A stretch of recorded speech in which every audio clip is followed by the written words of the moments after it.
ሰላም ቅዱሳን እንደምን አላችሁ? ይህ ፓራዳይዝ ክርስቲያን ሚዲያ ነው። በየጊዜው ያስተምራሉ፣ ያንጻሉ ብለን የምናስባቸውን ፕሮግራሞች ሁሉ እያዘጋጀን ወደ እናንተ እናቀርባለን። በየትኛውም የዓለማችን ክፍል ሆናችሁ ፕሮግራማችንን ስለምትመለከቱ ደግሞ ሀሳብ አስተያየታችሁን ስለምትሰጡን እጅግ አድርገን እናመሰግናለን። ዛሬ አንድ ለየት ያለ እንግዳ ይዘንላችሁ ቀርበናል። አማኞች ሁሉ ሊመለከቱት የሚገባ የህይወት ምስክርነት ያለው እንግዳ ነው ዛሬ ከኛ ጋር ያለው። እስከ መጨረሻው ከኛ ጋር አብራችሁን ቆዩ። አብራችሁን ሁኑ። ነቢይ እንኳን ደህና መጣ። እንኳን ደህና ጠበቃችሁ። እግዚአብሔር ያክብርልኝ። በቀድሞ ስምህ አለማየሁ ጀንበር፣ በአዲሱ ደግሞ ነቢይ እስራኤል ጀንበር። የስምህ ትርጓሜ ምንድን ነው? ለምን ተቀየረ?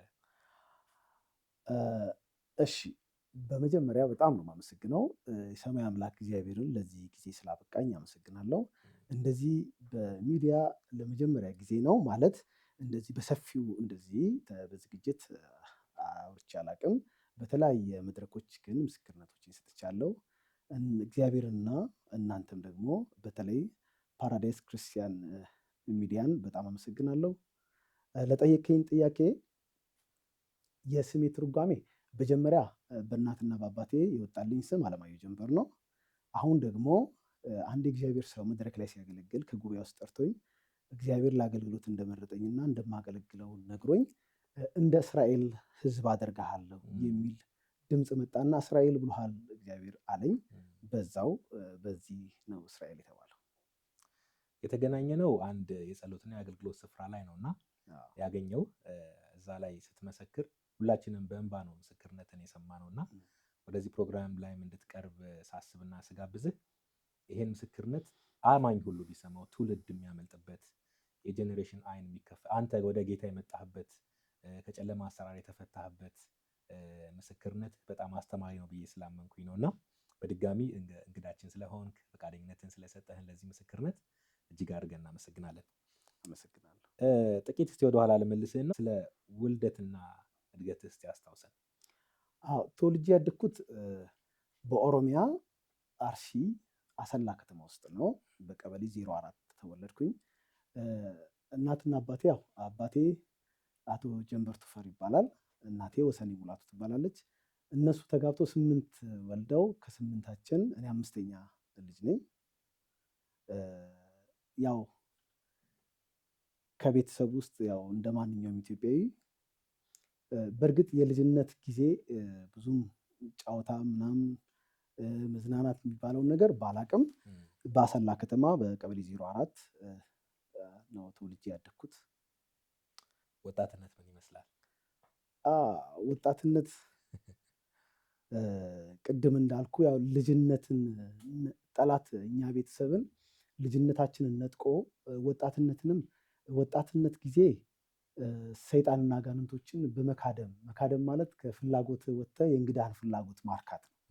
የእነሱን ፍላጎት በማርካት ጊዜ እንጂ የኔ የወጣትነትን ጊዜ አሳለፍኩ ምለው አላቅም የለኝም። በዛ ውስጥ በጨለማው ዓለም ውስጥ ሆኜ ነው ወጣትነቴንም ያሳለፍኩት። እስቲ ስለሱም በደንብ እንድትነግረን እንፈልጋለን። ግን ጌታን ከማግኘትህ በፊት ስለነበረ ህይወት እስቲ በደንብ ዳሰስ አድርገህ ንገረን። ቅድም እንዳልኩ 8 ቤተሰቦቼ ሲወልዱ ከ8ቱ ወደ ጨለማው ዓለም መንግስት መግቢያ ቤተሰብ የሆነው 2 ወንድሞቼ በአጫጭር ጊዜ ተገድለው ነው ሞተው ነው። ማለት መጽሐፍ ቅዱስም እንደሚለው ስለ ሰይጣን ሲያወራ ኢየሱስ ክርስቶስ ሌባው ሊሰርቅ ሊያርድ ሊያጠፋ ይመጣል፣ እኔ ግን ህይወትን እንዲሆንላችሁና እንዲበዛላችሁ መጣሁ ነው ያለው። የክርስቶስ ልዩነቱ ህይወትና ብዜት ነው እና ያኛው ደግሞ ሊሰርቅ ሊያርድ ሊያጠፋ ነው የሚመጣው። እና ጎበዝ ተማሪ ነበር ሞኪ የሚባለው ወንድሜ ታላቃችን እና 12ኛ ክፍል በጣም የሚጠበቅ ልጅ ነበረ። ፈተና ተፈትኖ ወደ ቤት ሲገባ ወደቀ፣ ማጓራት ጀመረ። ማጓራት ሲጀምር ያው ማንኛውም ቤተሰብ ልጁ ሲታመም ሲወድቅበት ወደ ሆስፒታል ነው የሚወስደው። ሆስፒታል ሲወስዱት በጣም የሚገርም ሐኪሞች የሰጡት መላምት ከአእምሮ በላይ ስለሚያስብ ነው ያሉት።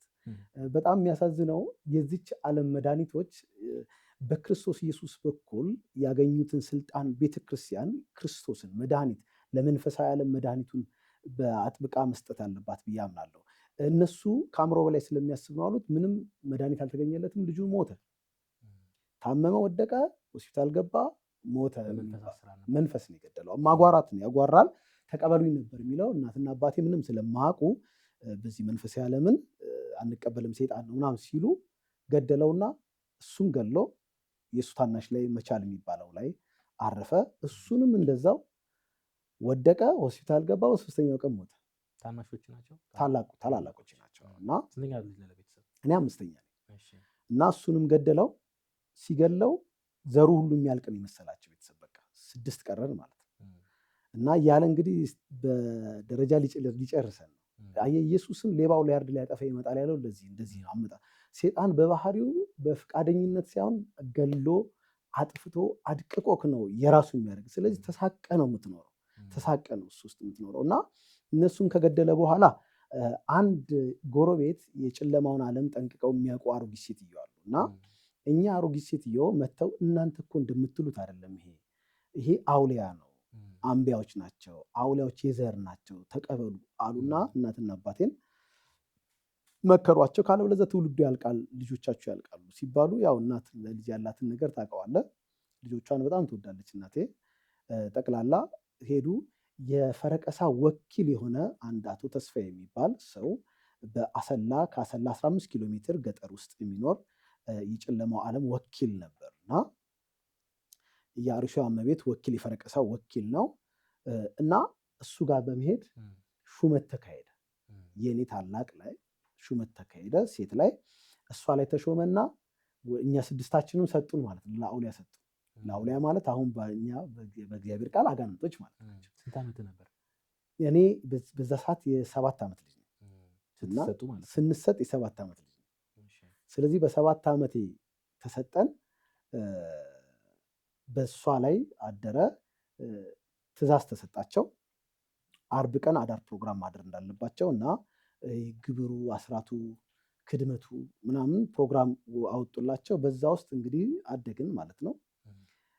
እና ከ7 ዓመት ጀምሮ የነበረው የወንድሞቼ ሞት በጣም ይቆጨኛል። እኔ ማን እንደገደላቸው አውቃለሁ፣ ግን ከነሱ የሚያስጥለኝ ስለሌለ በልቤ ብቻ ነበር የሚይዘው። ተጨንቄ እኔም እንዳልሞት ከነሱ ጋር መስማማት ነው። ይሄ ሲገርመ አባቴ ደግሞ አስታውሳለሁ አሁን 10ዎች ውስጥ ሆኜ 11 12 አካባቢ ላይ ሆኜ ትንሽ አመፀ ፋዘር በእነሱ ላይ አልሄድም ምናምን ሲላት አስጠራውና መንፈሱ እኔም ነበርኩኝ ይዛለት በስነ ስርዓት ካልካደምከን ካልተከተልከን ከመስሪያ ቤት እናባራለን አሉት። እንግዲህ የመንግስት መስሪያ ማስጠንቀቂያ የመንግስት መስሪያ ቤት ይኸውልህ ደምና ስጋ ወይንም ሰው ብቻ እንደማይመራት ይህችን ዓለምን የምታውቅበት ሚስጥር ነው። መጽሐፍ ቅዱስም ሲናገር አስቀድማችሁ በአየሩ አለቃ ፍቃድ ስር ትመላለሱ ነበር። ለምሳሌ የከተማ አለቃ ገዢዎች አሉ። በአካላዊ ዓለም ላይ ደግሞ ከንቲባ አለ። ከዛ የህግ መዋቅሩ አለ። ግን የሚወስነው መንፈሳዊ ዓለሙ ነው። ለዚህ ነው ፍትህ የሌላት ዓለም፣ እውነት የሌላት፣ እውነተኛ ፍትህ የለም ምናምን ይባላል አለ። አየህ እሱን የሚያጣምሙት እነዛ ናቸው። ፍትህን የሚያዛቡትና የሚያጣሙት እና ፋዘርን እንደዛ ሲለው አስታውሳለሁ። ከዛ እንዳለው የሚገርም ከአለቃው ጋር ተጣላና ያለ ጡረታ 30 ዓመት ከሰራበት መስሪያ ቤት ያለ ጡረታ አባረሩት። በራስ ፈቃደኝነት በሚል አስፈርመውት እንዴት እንዳጭበርብረውት ብቻ ተባረረ። ሲባረር ልጆች ነን፣ የቤት እመቤት ነች ማዘር፣ በሱ ደሞዝ ነው የምንኖረው። እና በጣም የሚገርም 4 ቀርታችኋል ቤት ውስጥ? 6 ቀርተናል። 2 ሲሞቱ 8 ነበራችሁ? 8 ነበር። እና ከዛ ኃላፊነቱ ማዘር ላይ ነው የወደቀው። የቤት እመቤት ነች ብያለሁ፣ ምንም የምታውቀው ነገር የለም።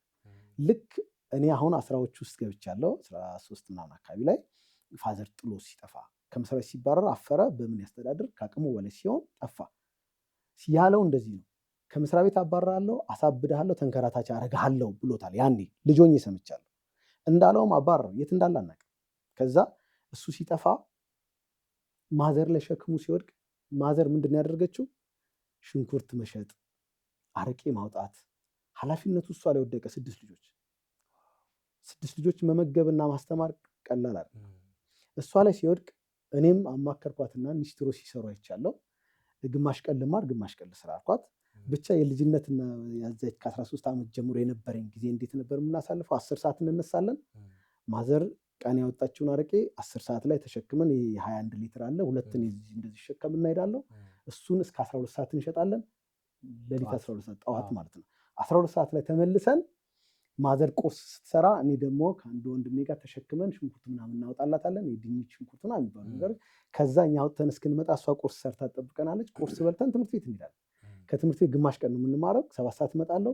7 ሰዓት ደግሞ ምሳዬን በልቼ ያስቀምጣልኝ ትሄዳለች። በልቼ ኒስትሮ እሰራለሁ። እስከ 11 ሰዓት ኒስትሮ እሰራለሁ። 11 ሰዓት ወደ ቤት እገባለሁ። 11 ሰዓት ከቤት ከገባ በኋላ እሷም ደግሞ ያንን ሽንኩርት ምናምን ትሸጣትና 11 ሰዓት ተኩል ምናምን ትገባለች። እስከ 3 ሰዓት ደግሞ ቤት ውስጥ አርቄና ጠላ ይሸጣል። እሱን በመቅዳት አግዛታለሁ። እስከ 3 ሰዓት እንሰራለን። ከ3 ሰዓት በኋላ ደግሞ ላሞች አሉ እና እንደውም አንተ በጣም ይወጣልሃል ቅቤ እያለች ማዘር ከ3 ሰዓት በኋላ ደግሞ እስከ 5 ሰዓት አካባቢ ወተት እንንጣለን። በእንደዚህ አይነት ነገር ያሳለፍኩት ወጣትነት። የትምህርት ሁኔታ እንዴት ነበረ? አዎ እና ትምህርቴን አንደኛ ደረጃ ትምህርቴን የተማርኩት በአሰላ ሐምሌ 19 ትምህርት ቤት ነው። ሁለተኛ ደረጃ ጭላሎ ትምህርት ቤት ነው። ከዛ ወደዚህ ወደ አዲስ አበባ ከመጣሁ በኋላ ደግሞ ባይብል ኮሌጅ ገብቼ የመጀመሪያ ዲግሪ ሰርቻለሁ። ጌታን ከማግኘት በፊት እየተማርክ እየሰራህ ቤተሰብ እያገዝክ መንፈሳዊውን ነገር እስቲ ነገር እንዴት ነበር የጠንቋይ ቤት ሁኔታው? አዎ መንፈሳዊ ዓለም እኔ እንደው ትውልድ ሁሉ እዚች ምድር ላይ ኖረ ብዬ የማስበው ሰው መንፈሳዊ ዓለምን ሲያውቅ ብቻ። አካላዊ ዓለም የሚመራው በመንፈስ ነው። አካላችን እግራችን ትእዛዝ የሚቀበለው ከማይንዳችን ከአእምሮ እንደሆነ ልክ መንፈሳዊ ዓለም ትእዛዝ ሰጪ ዓለም ነው እና ቢታወቅ ደስ ይለኛል። እንዴት ገባ? ያው በቤተሰብ አማካኝነት ሁለቱ ሲገደሉ 6ታችንን ሰጡን ብያለሁ። በጣም የሚገርም የሁለት ወንድሞቼ ሞትና የአባቴ መባረርና የአባቴ አብዶ መጥፋቱ በጣም ይቆጨኝ ነበርና ትክክል እንዳልሆኑ ግን ከነሱ የሚያስጥለን ኃይል ያለው ፈልግ ነበር በልቤ ባላወራ ግን እኔ ቀረው። ልክ ከ13 ዓመት በኋላ ቀረው ወደዛ ዓለም ትቼ ዝም ብዬ ወደ ትምህርቱና ስራ እያተኮርኩኝ ሳለ በቃ እንደ ማንኛውም ሰው የሳይንሱ ፍልስፍና አንድ ኃይል አለ በሚለውና አንድ ኃይል አለ እሱ የወሰነው ይሆንብናል በሚለው ብቻ ዝም ብዬ ስኖር በእርግጥ አሁንም ያለ እግዚአብሔር ቃልና ያለ ክርስቶስ ጨለማውን ዓለም መንግስት ማሸነፍ እንደማይቻል ተረድቻለሁ። እና በዛ ውስጥ እያሳለፍኩኝ ሳለ ወደ 16 ዓመቴ ሲሆን የእናቴ ጉስቁልናና የእናቴ በጣም ሁኔታ በጣም ያስጨንቀኝ ነበር። ማለት ልፋቷ አተኛም እናቴ እንዳልኩ እነዛን ስራዎች ለመስራት የምትከፍለው ዋጋ በጣም ከባድ ነበር። የእሷን ሁኔታ ላለማየት ብዬ ጠፋሁ። ከከተማ ጠፍቼ ሌላ ቦታ ሄጄ ብዬ ሰራው ትንሽ ሳንቲም አግኝቼ ተመልሼ መጣሁ እና ተመልሼ መጥቼ እሷ የምታወጣውንም ከሌሎችም አረቄ እየገዛው መተሐራ መጫን ጀመርኩኝ። ከአሰላ ሳንቲም ሲይዝ ማለት ነው። መተሐራ ስጭን መተሐራ ላይ ደግሞ ሽንኩርት እንደሚያስፈልጋት ነጭ ሽንኩርት አወቅኩኝ። ቀርሳ የሚባል ከተማ ከኛ 7 ኪሎ ሜትር ከዛ ደግሞ እየገዛው ወደዛ መጫን ጀመርኩኝ። ሁለቱንም ስራዎች እየሰራው በእኔ ነጭ ሽንኩርት ኮንትሮባንድ ከአይሱዚ በታች አድርገው ነጭ ሽንኩርቱን ደርበው ኬላ ሲያሳልፉ አየሁኝ እና እኔ ስለምን አልሰራውም አልኩና ሳንቲሙ ጥሩ ነው ተነጋገርኩኝ። ጣውላ ኮሶ የሚባል እንጨት ነበር እና እሱን ነጋዴዎችን ተነጋገርኩና እኔም መጫን ጀመርኩኝ እና አዋጭ ሆነ። ለአዳማ ነው የምጭነው ማለት ነው። አሁን መንፈስ ዓለም ውስጥ አልገባውም እስካሁን ማለት ነው እና እየጫንኩኝ ጥሩ ስራ ሆነ ማለት ነው። አንድ እንጨት በ20 ብር ገዝተህ 45 ብር ነው የምትሸጠው። አዳማ አምጥተህ ሙሉ ባጁ ጭኜ እመጣለሁ አይሱዚ። በእንደዛ ጥሩ እየሰራውኝ እያለ በቃ ቤተሰቦቼንም በጣም በቃ ጥሩ ሆነ። ከዛ ግን ጭንቅ ነው ቤቱ የሞት ድባብ ነው ያለው። በቃ የሞት ፍርሃት ነው እኛ ቤት ያለው። እውነቴን ነው የምላችሁ። ኢየሱስ ከገባ በኋላ ነው እኛ ቤት ብርሃን የገባው እና ከዛ ያለ ኢየሱስ እውነት የመጽሐፍ ቅዱስ ከድቅድቅ ጨለማ የሚለው በጣም ትክክል ነው። ድቅድቅ ጨለማ ማለት ሰይጣን የሚገኝበት ማታየው አካል ድንገት ሲመታ ሲጥል የምታውቅበት ዓለም ነው እና ከዛ የሚገርም አንድ ቀን አስታውሳለሁ። አጠር ላድርግልና ሙሉ ባጆ ለሊት ጭኜ ገባውና አራግፌ ከሞተር ቤት አራግፌ እንጨቱን ደክሞኝ ነበር። መኪና አቁሜ ወደ ቤት ገባው። ቤት ገብቼ ላርፍ ስል እህቴን ጥሎ እያጓራ ደረስኩኝ እና ማዘር ትለምነዋለች የሆነ ግብር ነገር ጎሎበታል እና ገላታለሁ ይላል ሲስተር እና ሲል አየሁት። አሁን ስፖርት ጀምረናል፣ ስፖርተኞች ሆነናል። አሁን የወጣትነት 18 አካባቢ ላይ ደርሼ ይላሉ የሆነ በራስ መተማመን ምናምን አይነት የሚመጣበት ታይም አይደለች። አየሁትና ሄጄ በካልቾ በጥፊ ምናምን መትቼው ማለት ነው ወንድሞችን የገደልከው ይበቃል አሁን ደርሻለሁ አትነካም ምናምን ብዬ ለመተዋለሁ። ከዛ ገለዋለሁ ይላል። ስለመጽሐፍ ቅዱስ ምንም አላውቅም። ዝም ብዬ ብቻ በራስ መተማመን አንድ ኃይል አለ ብለህ ነው። አንድ ኃይል አለ ከሱ ውጪ ማንም ምንም ማድረግ አይችልም ብዬ አምኛለሁ። ሁለት ደግሞ አሁን በስጋ ነው የተገለጥኩት። ስፖርት እንሰራለን ምናምን፣ አንዳንድ ስፖርት ቤት ገብተን እንሰራለን። እንደዚህ ኮንፊደንስ የሚመጣበት ሰዓት የለችም፣ በዛ እንጂ በሌላ አይደለም። ማንን ብለህ ነው የምትመታው የነበረው? ምንም አታመጣም፣ በቃ እኔ ያሸንፋለሁ አይነት ነገር ውስጥ ነኝ። አሁን አንዳንድ ዓለማዊ ሰዎች አይታል፣ ሴጣን ምንም አመጣ ምናምን የሚሉ እየቃመ እየጠጣ የእሱን ስራ እየሰራ የሚሉ፣ እንደዛም እንዲሉት ይፈልጋል። ችግር የለም የፈለግከውን በለኝ፣ ስደበኝ፣ ሲኦል እንገናኛለን አይነት ነገር ነው እሱ። እና በዛው ስመታው ማዘር ለምናኝ ያስወጣችኝ። ወደ ራሴ ክላስ ገብቼ ተኛው። ፎክሯል አሳልፌ እሰጠዋለሁ ብሎ መንፈሱ ለካ ለእናቴ። እኔ አልሰማውም። ጠዋት ማለት መሸት፣ በሚቀጥለው ቀን እቃዬን ሸጬ ቅዳሜ ሄጄ ልገዛ ቀርሳ ገባው። 57 ኪሎ ሜትር ነች ቀርሳ ከተማ። እሱን ገዝቼ ስመጣ ኬላ ላይ ለመጀመሪያ ጊዜ ሙሉ ባጀት ያዘብኝ። ከዛ ፊት አልተያዘብኝም ነበር። በጣም ምግባባቸው ሰዎች፣ አብረን እናሳልፍ አብረን የምጠጣ ምናምን ሰዎች ናቸው ያዙ። አስነሳብኝ ማለት ነው። ከዛ በጣም ተቀየሩ ሰዎቹ። ከዛ ተያይዞብኝ በጣም አዝኜ፣ ትዝ ካላችሁ በ1989 አሁን ይኖር አይኖር ካሴቱ አላውቅም፣ ያው ሰው ባለው አይደል የሚጽናናው፣ ይሄ መገሪና ተሽ የሚል የሆነ ዘፈን ነበር። እሱን ዘፈን እንደወጣ አካባቢ ነው ገዝቼ ለመጽናናት ቤት ገባው። እሱን ከፍቼ ለመጽናናት ስሞክር 3 ቀን ከቤት ያልወጣው በጣም አዘንኩኝ። እና እቺው መንፈሱ ያረፈባት እህቴ ልታጽናና መጣች። እሷ አሁን አድጋለች፣ መንፈስ ዓለም ከፍታዎች ደርሳለች። ሰው የሚሄድበት ለምን አትሄድም ማለች። እከሌ ብላ ከተማ ውስጥ የቆጠረችልኝ ሰዎች ባለሀብት አንቱ የሚባሉ ሰዎች ናቸው። በነገራችን ላይ 100% ስነግርህ በዚህ ምድር ላይ ስኬት በሁለት መንገድ ነው የሚመጣው። አንደኛው በጨለማው ዓለም መንግስት ግብር በመክፈልና ታዛዥ በመሆን ዘግናኝ ስራዎች በመስራት፣ ሁለተኛው በእግዚአብሔር መንግስት እንደ እግዚአብሔር ቃል በመኖር የሚመጡ የእግዚአብሔር በረከቶች አሉ። እነዚህ ሲገለጡ እነዚህ ይፈርሳሉ።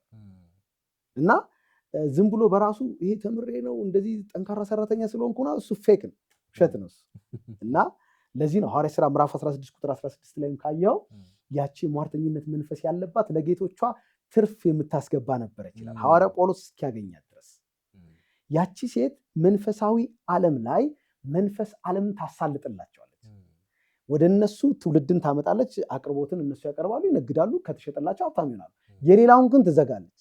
ይሄ ነው ሚስጥሩ። አንዱን መዝጋት፣ አንዱን መክፈት፣ ይሄኛውን ማበልጸግ፣ ይሄን መምታት፣ ይሄንን ጤናውን ማዛባት፣ ነገሩን መዝጋት፣ በሩ መዝጋት። ለዚህ ነው ባይብል የተከፈተ በር ሰጥቻለሁ ማንም ሊዘጋ አይችልም የሚለው። ይሄ ለተወለዱ ሰዎች፣ ለዳግም ለተወለዱ ሰዎች።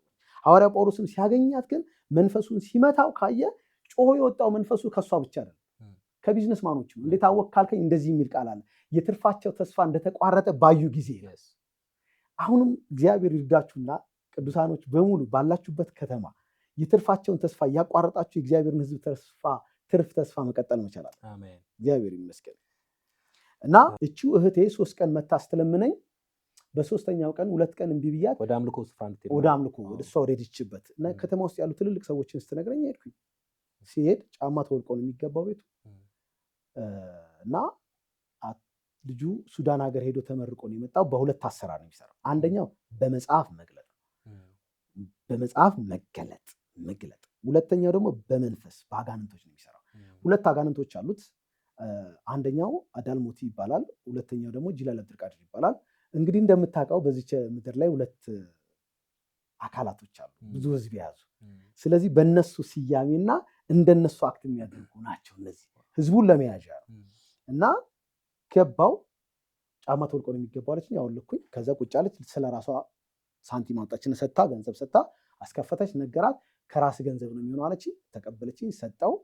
ከዛ በሰው መስዋዕትም አይሆንም በራስ መስዋዕት ሰጠው።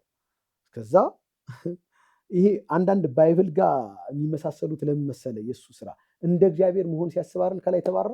አሁንም ንጹህ የእግዚአብሔር ልጆች ይሄ ፍጥረት የእግዚአብሔር ልጆች መገለጥ ይጠባበቃሉ የሚባሉ ልጆቹ የእግዚአብሔር መልክ ያለባቸውና በፍቅር በእግዚአብሔር ቃል ተሞልተው የሚገለጡ ልጆች እስኪወጡ ድረስ እንደ እግዚአብሔር መስራቱነቱን አላቆም። ተገልጣችሁ አሁን ሶሻል ሚዲያ እንደዚህ እናንተ ተገልጣችሁ እስክትገልጡት ድረስ እና እስክታፈርሱበት ትውልዱን እስክታነቁ ድረስ ይሰራል። እና ሰጠውኝ፣ ገለጠ። ሲገልጥ ገና ምን ታየው? አንተ አውሊያዎችን ረግጠሃል አለኝ። ባለፈው ሲስተር ላይ ያለው መትቻለሁ። ይሄ አሰራር ትንሽ ግልጽ ላድርግልህ።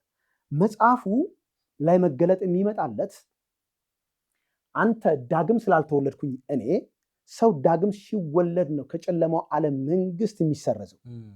ካለበለዚያ ግን ከተወለደበት እስካለበት ድረስ ይነበባል።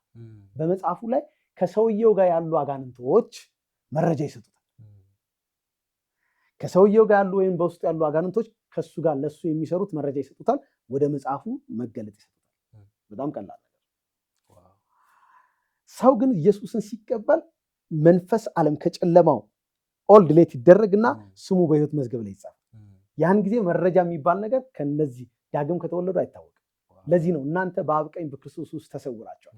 አብ ቀኝ ጋር ሄዶ ማንበብ አይችልም።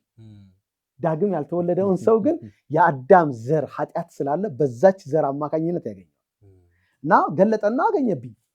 ከዛ በጣም ተናደድኩኝ። እኔ ግን ለምን ተናደድኩ ብትለኝ ነግራው ሊሆን ይችላል ብዬ አስቤ እና በጣም በትዕቢት ተቆጣው።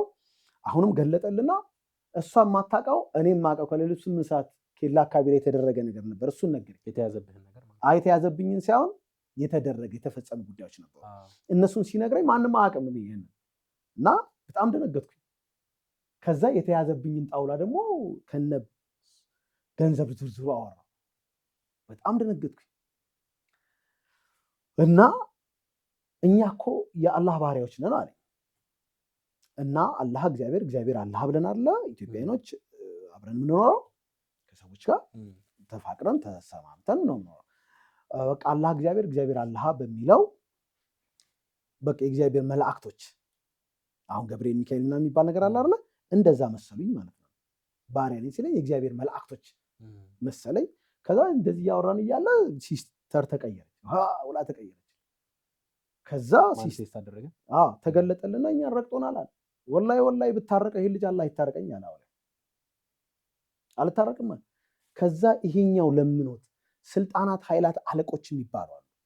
በሱ ደረጃ የሚበልጡት እነሱ ሲጠሩ ይታረቃል። ስለነሱ ሲል እነሱን ጠርቶ አለቆችን ጠርቶ አስታረቀን ማለት ነው። በነገራችን ላይ ከባይብል ጋር ለማያያዝ ኤፌሶን ምዕራፍ 6 በቂቅ ነው። መጋደላችሁ ከደምና ከስጋ ጋር አይደለም ከስልጣናት፣ ከኃይላት፣ ከአለቆች፣ ከገዢዎች እና ከጭፍራ ከሰማይ ስፍራ ከሚንበላበሉ ከክፋት ሰራዊቶች ጋር ነው የሚለው። ስለዚህ ደረጃ አላቸው ማለት ነው እና በኋላ በሰፊው እናወራዋለን። እና በጣም የሚገርመ ታረቀን። ጥቁር ጀበና አመጡና ጭንቅላቴ ላይ ያደረጉ ቃል አስገቡ። ከኛ ጋር ትሰራለህ ብለው ምንድነው የምትፈልገው ተባልኩኝ። እኔ ስኬታማ መሆን ነው ፈልገው አልኩኝ። ኮንትሮባንድ ነው የምሰራው እንዳይያዝብኝ ተባልኩ አልኳቸው። ከዛ እኛ እንሰራላለን ተባለና በወርቅ ላይ ተሰራልኝ ማለት ነው። በወርቅ ላይ ተሰራልኝ። 3 ነገር ሰሩልኝ። በጣም የሚገርም 3 ነገር ሰርተውልኝ ግን 3 ጥያቄ 3 ተግባራቶች እንድተገብር አዘዙኝ። በጣም የሚገርም የእግዚአብሔር መንግስትና የጨለማው ዓለም መንግስት። የእግዚአብሔር መንግስት ካንተ ምንም ይፈልገው ነገር ጭራሽ ሰጥቶክ ነው። መጽሐፍ ቅዱስም ሲናገር እግዚአብሔር አንድያ ልጁን እስኪሰጥ ድረስ ዓለምን እንደዚህ ወዷል፣ ዓለም በልጁ አምኖ እንዲድን እንጂ በዓለም እንዲፈርድ ልጁን አላከው። ዮሐንስ ወንጌል ምዕራፍ 3 ቁጥር 16 ላይ የሚለው ይሄ ነው። ሰይጣን ግን ምንም አይነት ነፃ ስጦታ የለውም። 3 ስራ ሰራልኝ። አንደኛው ጥይት እንዳይመታኝ፣ ሁለተኛው ትከሻ የሰው ጉልበት እንዳይመታኝ፣ ሶስተኛው ኮንትሮባንድ እንዳይያዝብኝ ሰራልኝና 3 ትእዛዝ አዘዘኝ። አንደኛ ከ110 አስራት አውጣል። ሲሪየስ ነው። ሁለተኛው ሐሙስ ቀን ከቤት እንዳትወጣ ወሰን፣ ጠቋር፣ አዳልሞት የሚባሉ በዘር ላይ አውላዮች አሉ፣ እነሱን ካድን። መካደም ማለት ከፍላጎትህ ወጥተህ የእንግዳህን ፍላጎት ማርካት ማለት ከልብስ አይነት ከምግብ አይነት ምናምን ተጠንቅቀ ማለት። እግዚአብሔር ለቅዱሳን ሁሉ የክብር እንግዳችን የሆነው መንፈስ ቅዱስ ዓለም የማያውቀው ከሰማይ የመጣው እሱን ማስተናገድ እንድንችል ልቦና ይስጥ። ትልቁ ክርስትና የክርስትና እግሩም ልቡም መንፈስ ቅዱስ ነው። እግሩ ገንዘብ ነው ምናምን አይገባኝ በፍጹም። እግሩም ልቡም መንፈስ ቅዱስ ነው። መንፈስ ቅዱስን በሚገባ ካስተናገድከው አንተ የዚህ ዓለም ገዢ ነህ፣ ብርሃን ነህ፣ ጨው ነህ። እና 3 ነገርን አዘዘኝ። ሐሙስ ከቤት እንዳትወጣ ከ110 አስራት አውጣ። ሐሙስ ግድመት ነው። ዓርብ ቀን ወዳጅ አዳር ፕሮግራም እኛ ጋር ደርተዋል። ወዳጃ ማለት የወዳጆች ስብስብ ወዳጃ ነው የሚባለው። ስለዚህ አዳር አለ። 3ቱን በጥንቃቄ በጣም በጥንቃቄ ነው የምትተሳት። ምንም መሳት የለም። ሐሙስ እቤት ብትመጣ እኔ ጋር ጀለቤን ለብሼ ማመን ጠምጥሜ የድሮ ወንዶ ረጅሙን ጫት ካወቅኩ አራቀ ሙሉ ዙርባ ይዤ ጣኔን እያጫስኩኝ እየዘየርኩኝ የቃምኩ ነው። ያለ ምግብ መካደም ነው። ድምፅ ትሰማለህ፣ ትለያለህ። ሐሙስ ትካድምና ዓርብ ቀን እነሱ ጋር ታድራለህ። ቅዳሜ ወደ ስራ ሲሄድ አትሂድ ካለኝ አልሄድም፣ ሂድ ካለ ትሄዳለህ። አየህ፣ ውጤታማ በመንፈስ ዓለም መነዳት። መጽሐፍ ቅዱስም እንደዚህ ይላል፣ የሚሰማኝ ቢኖር በረጋታ ይቀመጣል፣ ከመከራ ስጋትም ያርፋል። እንደ መከራ ስጋት፣ እንደ ስጋት በሽታ የለም። እሱ ማምለጫ እግዚአብሔር መስማት። ባይብል በሌላ ክፍል ደግሞ ሲናገር በጎቼ ድምፄ በቃ እሱን በመስማት ሲናገር፣ በሌላ ክፍል የእግዚአብሔር ልጆች በእግዚአብሔር መንፈስ ይመራሉ። በቃ አመራር። በነገራችን ላይ ዳግም የተወለዱ ሰዎች ጉዳታቸው የመጣው በምን ምክንያት እንደሆነ ነገር ጉዳታቸው እግዚአብሔር ሳይነግራቸው የመጣባቸው ምንም አይነት ክፉ ነገር የለም። ነግሯቸው ባለመፍረሳቸው ምክንያት አፈርሱ። በህልም ይነግራቸዋል፣ ያሳያቸዋል። ግን ሳያፈርሱ ሲቀር አካላዊ ዓለም ላይ ሾልኮ ይገባና ያጠቃቸው። ስለዚህ በመስማት መመላለስ ጥሩ ነው። አንድ የሚባል አባባል አለ፣ እግዚአብሔር ከገለጠልህ አንተ ዲል እንድታረገው ነው፣ ዝም ካለ ደግሞ እሱ ዲል እያደረገው ነው። በትክክል ከገለጠልህ ጠላትን ከፊት አውጥቶ አጥፋው ይላል፣ እንድታጠፋው። በነገራችን ላይ እሱ ማጥፋት ጉልበት አጥሮት አይደለም፣ የኢየሱስ ክርስቶስ ሞትና ትንሣኤን ስለሚያከብር ነው። መንፈስ ቅዱስ ማለት ኢየሱስ የሞተው ለመንፈስ ቅዱስ ስልጣን ሊመልስ አይደለም። እሱ ሉዓላዊ አምላክ ነው፣ አንድ ቀን አልተነካበትም። የተወሰደው የአዳም። ስለዚህ አሁን ኢየሱስ ደግሞ የአዳምን ኃጢአት ተሸክሞ መስቀል ላይ ሞቷል። የሰው ስልጣን ተመልሷል። ሉቃስ 10:19 እባብና ሴጣን ከሰማይ እንደ መብረቅ ሲወድቅ አየሁ ይላል አይደል? ሰማይ ማለት እግዚአብሔርና ሰው የሚገናኙበት ቦታ። ስለዚህ ያችን ቦታ ይዞ ነበር፣ አሁን ወደቀ። ከዛ እባብና ጊንጡን ትረጋግጡ ዘንድ በጠላት ኃይል ላይ ስልጣንን ሰጥቻቸዋለሁ፣ አንዳች የሚጎዳቸው ኃይል የለም ነው። ስለዚህ ስልጣኑ ያንተ ስለሆነ መገለጡ ግን የእግዚአብሔር ነው። ያያቸውና መገለጡን ላንተ ይሰጣል፣ በህልም ወይም በመረዳት ወይም በሰዎች። ያን ጊዜ ተከታትለ ማፍረስ ያለብህ አንተ። ለምሳሌ ኢየሱስ ሲወለድ ተወልዶ ጥቂት ጊዜ ሳለ ሄሮድስ አሰበ ሕፃኑን ሊያጠፋ። እግዚአብሔር መልአኩን ላከና ለዮሴፍ ተገለጠለት። ከዛ የሕፃኑን ነፍስ ይፈልጋልና ይዘህ ወደ ግብፅ ሽሽ፣ መልሼ እስክነግረህ በዛ ቆይ። አየህ፣ የምትቆይበት ጸሎት አለ። መፍረሱን እስኪነግረህ መጸለይ አለብህ። እና ከዛ ሄሮድስ ሲሞት መጥቶ መልአኩ እንደገና የሕፃኑን ነፍስ ቢፈልግ ሞቷልና ይዘህ ተመለስ። እንደዚህ የምትቆይበት አንዳንድ ህልሞች፣ አንዳንዱ ህልም አይቶ እስኪሆን ይጠብቀዋል። ይህም ትክክል አይደለም። በቃ እንድታፈርስ ነው ያየው። በልጆች፣ በትዳር፣ በባልሽ፣ በሚስት ምናምን፣ በህይወት፣ በቢዝነስ፣ በጤና ብዙ ነገር ታያለ። ስለዚህ ማፍረስ ግዴታ ነው። ተባብረ ሁሉ ማስፈረስ ትችላለህ። እግዚአብሔር ይመስገን። እና ወደዛ ዓለም በእንደዚህ ገባው። እነዚህ ሶስቶቹን እየተገበርኩኝ ሳለ ረጅም ጊዜ ቆየው ማለት ነው። ከ110 አስራት አውጣለሁ፣ ሐሙስ ቤቴ ውላለሁ፣ ክድመት ዓርብ ቀን እነሱ ጋር እጥራለሁ። በእንደዚህ ውስጥ እያለው ከነሱ ጋር እየሰራው ስኬታማ ሆንኩኝ። ምስክርነቱ ላይ አንድ ሰው አበላሸብኝ ብለህ ስትመስል በእንባ ነው የሰማነው እሱ ምስክርነት። እና ጌታ እንዴት ወደ አንተ እንደመጣ አይ ቲንክ የዚህ ሰዓት ላይ ይመስለኛል። እና አንድ ሰው አበላሸብኝ እያልክ ስትነግረን ነበርና እስቲ ንገረን ስለሱ። እንዴት ጌታ ወደ አንተ ይመጣ? በጣም አመሰግናለሁ። ሁለት ሰዎች ናቸው። በጣም ያስገራሚ ነገር ያሳዩት። በነገራችን ላይ እዛ መንፈስ ዓለም ላይ የኛ ቀበሌ 14 ነች አሰላ። በዛ ሰዓት ከቀበሌ 1 እስከ ቀበሌ 14 አለቃ መናፍስቶች፣ ሊቀመንበሮች አሉ። በስራቸው ጭፍሮች አሉ። ስራቸው ሁለት ብቻ ነው። በቃ ሌላ ስራ የላቸውም። አጋንንቶቹና ጭፍሮቹ ስራቸው ሁለት ነው። አንደኛው ስራቸው ዳግም በክርስቶስ ኢየሱስ አምኖ የህይወቱ መዝገብ ላይ ያልተጻፈ በደሙ የኃጢአት ስርየት ያላገኘን ሰው ይሄ መድኃኒቱ ኢየሱስ ክርስቶስ የሚባለው እንዳይገባው ማድረግ ማለት መጽሐፍ ቅዱስ ሲናገር ሁሉም ኃጢአትን ሰርተዋል፣ የእግዚአብሔርም ክብር ጎሏቸዋል። ኃጢአት እንግዲህ መድኃኒት የሌለው በሽታ ነው። መድኃኒቱ የኢየሱስ ደም ብቻ ነው። ስለዚህ የእግዚአብሔር ክብር ጎሏቸዋል ነው። ሰው ደግሞ ለክብር ነው የተፈጠረው እና መድኃኒቱ እንዳይገባው ማድረግ። አሁን ለምሳሌ አንተ በሆነ በሽታ ብትታመም ሐኪም ቤት መሄድ አለብህ። ስትሄድ ሐኪሙ መድኃኒቱን አዘዘልህ። መድኃኒቱን ትተህ ቀፎውን ይዘህ ብትሄድ ምንም ትርጉም የለው። በቃ ቀፎ እንዲገባቸው ነው የሚያደርገው። ቀፎውን ነው የሚከትባቸው እንጂ መድኃኒቱን ነጥቋቸዋል እንዳይገባቸው ማድረግ። አእምሯቸውን መጽሐፍ ቅዱስን ሲናገር የዚህ ዓለም አምላክ የማያምኑትን አእምሮ አሳወረ ይላል። መታወር ማለት ምን መሰለህ? ትክክለኛ እውቀት አለመያዝ፣ ትክክለኛ እውቀትን በትክክለኛ ባልሆነ እውቀት መቀየር፣ አዳኙ የሆነው ክርስቶስ ኢየሱስን እንዳይገባቸው ማድረግ። ለምሳሌ አሁን መላእክቶች አሉ፣ አንዳንዱ ሰማዕታት ይልሃል። የተሰዋለ ክርስቶስ። እኔ በጣም ይገርመኝ፣ ሰዎች ለራሳቸው ጉዳይ ሊሰው ይችላሉ። ስለ እግዚአብሔር መንግስት ገብቷቸው ሐዋርያቶችም ተሰውተዋል። ግን በእነሱ በኩል አገባ፣ በሐዋርያት በኩል አገባ። በክርስቶስ ኢየሱስ በኩል ነው። ክርስቶስ ኢየሱስን ስታውቅ ነው እውነትም ሕይወትም መንገድም እኔ ነኝ ነው ያለው። ከኔ በቀር ወደ አብ የሚገባ መንገድ የለም ብሏል። መንገዱ እሱ ነው። እሱ እንዳይገባው ኢየሱስ የሚባለውን እንዳይበራለት ማድረግ በተለያየ ሃይማኖት ሊሆን ይችላል። በሃይማኖት እስራት ሊያስረው ይችላል። በተለያየ ኃጢአቶችና ሱሶች ውስጥ ሊያስረው ይችላል። በባህላዊ ነገር፣ በሳይንሳዊ ነገር ሊያስረው ይችላል። መድኃኒቱ እንዳይገባቸው ማድረግ ማሳወር ነው። ዳግም ያልተወለዱ ሰዎች ዳግም የተወለዱ ሰዎችን ደግሞ በጣም የሚገርመኝ ዳግም በተወለዱ ሰዎችና በቤተክርስቲያን ላይ ከዛ ሲላኩ ያየሁትን ነው አሁን ነገር እና እንዴት እንደዳንኩ እነግርሃለሁ። ይገርምሃል። እነዚህም ቅድም ያልኩ ዳግም ያልተወለዱን ተራ አጋንንቶች ይላካሉ። ፕሮፌሰር ሊሆን ይችላል፣ ስፖርተኛ ሊሆን ይችላል፣ በጣም ቢዝነስማን ሊሆን ይችላል። ተራ አጋንንት ያሸንፈዋል።